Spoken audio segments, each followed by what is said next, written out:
What's going on, everybody? Sorry for such a long delay in lure painting videos. I've been very busy with some side projects. I'm going to be posting a vlog video on what I've been working on so you guys can see what I've been up to. Today, we're going to be painting the much requested Sexy Shad pattern, and we're going to be doing it on a blank sent over from Barlow's Tackle. It looks just like the old school Wigglewort, and a huge plus with this blank, there's actually spots for you to glue in eyes.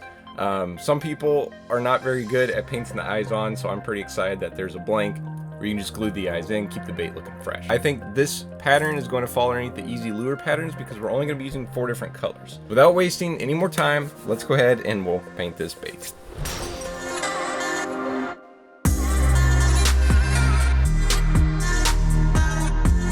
Okay, I've already got the blank is already prepped and ready to go. I have a video on that if anyone's wanting to check that out. I'll have that linked below. I'll also have the link to this blank below if you guys are wanting to pick one up for yourselves. Here's the 4 colors that we're going to be using today. We're going to be using white, yellow, silver, and some blue, starting off with an opaque white. It's the Createx paint. I'm shooting just out of the can at around 40 psi. I'm not thinning it or anything like that. So I'm going to go and do a nice base coat of white on this.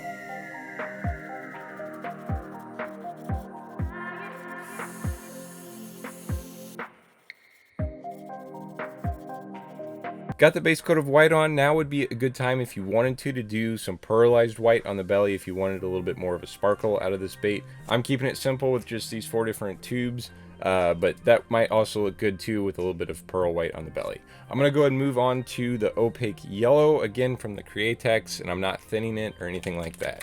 And what we're going to be doing is doing a nice yellow line all the way down the side. And it's kind of difficult to do it, at least for me, because it's such a thin line, it's easy for it to get out of control. So what I like to do is use both hands. One hand is just kind of a support, and one, of course, holding and operating the airbrush. I'm going to start up towards the front here. Try to turn this a little bit more so you guys can see.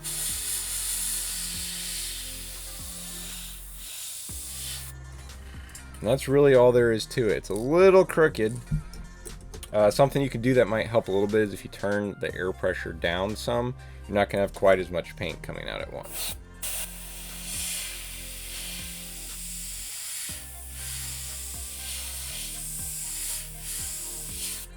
It's a little more what I was wanting on that side. That side's a little bit thicker, but that's okay. I'm going to see if I can make this side match the other one.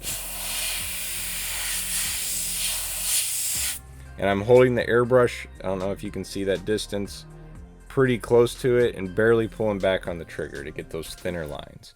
I'm going to go ahead and call that good right there, otherwise I'm going to keep going and end up painting the whole bait yellow. I'm going to clean out the brush, and we're going to grab a stencil pattern and hit this with a hairdryer, also put that stencil pattern on. Okay, got the stencil pattern put on, and what we're using is this little netting. And that's going to be in the Baker Build stencil package, which we're actually putting them together now, so I'll have those available very, very soon. So just a simple netting, keeping it pretty thin as far as how wide the scale pattern is. Got that put on there, and we're going to be spraying a pearl silver. And I'm not going to cover up any of that yellow. I'm just going to try to go right above the yellow and cover up all of the back. Of course, those guys are going to be in the way. The little clips are going to be in the way. But we're going to be doing some blue over top of that here in a little bit, so that's not going to matter. Going to hit that with the hairdryer and do another quick coat of it. And I'm going to clean out the airbrush, hairdry it, and we'll take off that scale pattern.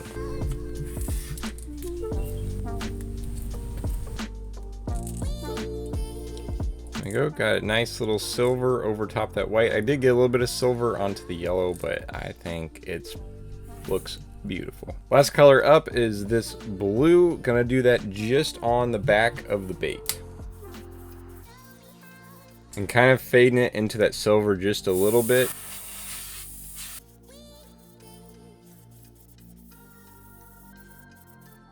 I think that works for me. I'm going to do a little bit of hair drying and add just a little bit more color, make it even. You can kind of see how one eye's got it a little bit more than the other. So I'm going to go ahead and do that real quick. Alrighty, it is time to pick out some eyes for this bad boy, and I think we're going to keep it simple. We're just going to do some silver is what I'm going to go for. Here is the silver eyes we're going to be using.